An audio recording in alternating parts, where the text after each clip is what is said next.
শুধু জিম করলে পেট কমে না কেন? দেখুন প্রতিদিনের খাবার লিস্ট ওজন কমানোর জন্য। স্কাল 1. লাল রুটি 2 পিস, 1 বাটি সবজি, তেল, মশলা, লবণ কম ও খেজুর। 2. কুসুম ছাড়া ডিম 2টি। 3. গ্রিন টি চিনি ছাড়া, জিরা চ আদা পানি চিনি ছাড়। দুপুর 1টা থেকে 2টা। 1. ভাত হাফ প্লেট বা 1টি রুটি। 2. মাছ মুরগি 300 গ্রাম, সিদ্ধক সবজি, তেল, মশলা, লবণ কম দিয়ে। 3. সালাদ, শসা, গাজর, লেবু, কাঁচা মরিচ, পেঁপে, টমেটো। 4. ক্রিম ছাড়া 1 গ্লাস দুধ।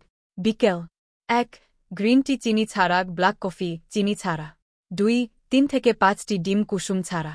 3. সালাদ, শসা, গাজর, লেবু, কাঁচামরিচ, পেঁপে, টমেটো। রাত 8টা থেকে 9টার ভিতরে খেতে হবে।